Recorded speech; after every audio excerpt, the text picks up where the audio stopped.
ಅತ್ತ Israel versus Iran ನಡುವೆ ಯುದ್ಧ ನಡೀತಾ ಇದ್ರೆ ಇದರ ಪರಿಣಾಮ ವಿಶ್ವದ ಮೇಲಾಗ್ತಾ ಇದೆ. ಭಾರತ ಮತ್ತು ಪಾಕಿಸ್ತಾನ ಸೇರಿ ಬಹುತೇಕ ರಾಷ್ಟ್ರಗಳಲ್ಲಿ ಕಚ್ಚಾ ತೈಲ ಬೆಲೆ ಏರಿಕೆಯಾಗೋ ಸಾಧ್ಯತೆ ಇದೆ. ಇದೇ ವೇಳೆ ಸಾವಿರಾರು ಕೋಟಿ ಹೂಡಿಕೆ ಮಾಡಿದ್ದ ಪಾಕಿಗೂ ಕೂಡ ಡಬಡಬ ಹೆಚ್ಚಾಗಿದೆ.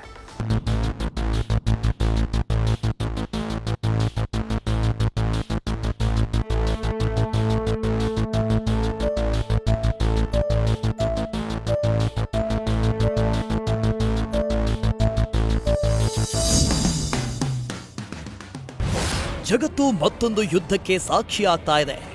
ಒಂದ್ ಕಡೆ ಉಕ್ರೇನ್ ರಷ್ಯಾ ಸಮರದ ನಡುವೆ ಮಧ್ಯಪ್ರಾಚ್ಯದಲ್ಲಿ ಇಸ್ರೇಲ್ ಇರಾನ್ ನಡುವೆ ಕದನ ಶುರುವಾಗಿದೆ. ಇಸ್ರೇಲ್ ನಡೆಸಿದ ದಾಳಿಗೆ ಪ್ರತಿಯಾಗಿ ಇರಾನ್ ಕ್ಷಿಪಣಿ ದಾಳಿ ನಡೆಸಿದೆ. ಈ ಬೆಳವಣಿಗೆಗಳು ಮರಳುಗಾಡಿನಲ್ಲಿ ಉದ್ವಿಗ್ನತೆ ಸೃಷ್ಟಿಸಿದೆ. ಇದು ಕೇವಲ ಅಲ್ಲಿಗೆ ಮಾತ್ರ ಸೀಮಿತವಾಗಿಲ್ಲ, ಭಾರತಕ್ಕೂ ಇದರ ಪರಿಣಾಮ ತಟ್ಟಿದೆ.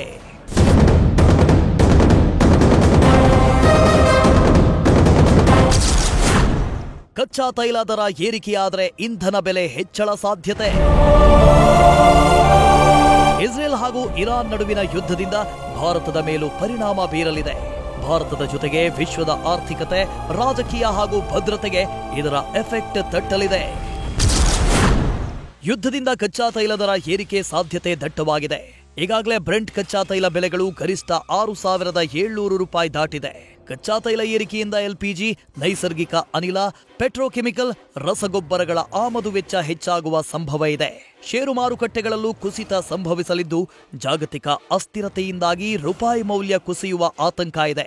ಮಧ್ಯಪ್ರಾಚ್ಯದಲ್ಲಿನ ಅಸ್ಥಿರತೆಯಿಂದ ಭಯೋತ್ಪಾದಕ ಚಟುವಟಿಕೆಗಳು ಹೆಚ್ಚಾಗುವ ಸಾಧ್ಯತೆಯನ್ನು ಅಲ್ಲಗೆಳೆಯುವಂತಿಲ್ಲ. ವಾಣಿಜ್ಯ ವಾಯುಯಾನ ಉದ್ಯಮದ ಮೇಲೂ ಯುದ್ಧದ ಪರಿಣಾಮ ಬಿದ್ದಿದ್ದು, ನಿನ್ನೆ ರಾತ್ರಿಯೇ ಇರಾನ್ ಮೇಲೆ ವಿಮಾನ ಹಾರಾಟ ಸ್ಥಗಿತವಾಗಿದೆ. ಎರಡೂ ದೇಶಗಳಲ್ಲಿ ವಾಯುನೆಲೆಗಳಲ್ಲಿ ಲಾಕ್ಡೌನ್ ಘೋಷಣೆ ಮಾಡಲಾಗಿದ್ದು, ಅಂತಾರಾಷ್ಟ್ರೀಯ ವಾಯುಯಾನದ ಮೇಲೆ ಪರಿಣಾಮ ಬೀರಲಿದೆ. ಮಾರ್ಗ ಬದಲಾವಣೆಯಿಂದ ಇಂಧನ ವೆಚ್ಚ ಹೆಚ್ಚಳವಾಗಲಿದೆ.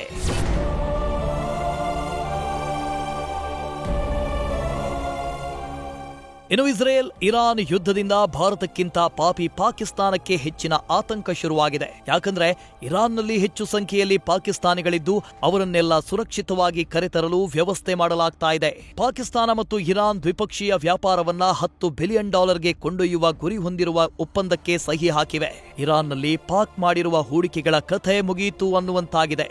ಇದರ ಜೊತೆ ಇರಾನ್ಗೆ ಬೆಂಬಲ ನೀಡದಿದ್ರೂ ಪಾಕಿಸ್ತಾನಕ್ಕೆ ಸಮಸ್ಯೆ ಕಟ್ಟಿಟ್ಟ ಬುತ್ತಿ. ಇದೇ ವೇಳೆ ಪ್ರಧಾನಿ ಮೋದಿ ಯುದ್ಧ ಬೇಡ, ಶಾಂತಿ ಬೇಕು ಅಂತ ವಿಶ್ವಕ್ಕೆ ಕರೆ ಕೊಟ್ಟಿದ್ದಾರೆ. ಒಟ್ಟಾರೆ ಇಸ್ರೇಲ್ ಇರಾನ್ ಯುದ್ಧದ ಪರಿಣಾಮ ವಿಶ್ವದ ಮೇಲೆ ಬೀರಲಿದೆ. News first bureau. News first ನಿರ್ಭೀತಿಯಿಂದ ನಿಮ್ಮ ಪರವಾಗಿ.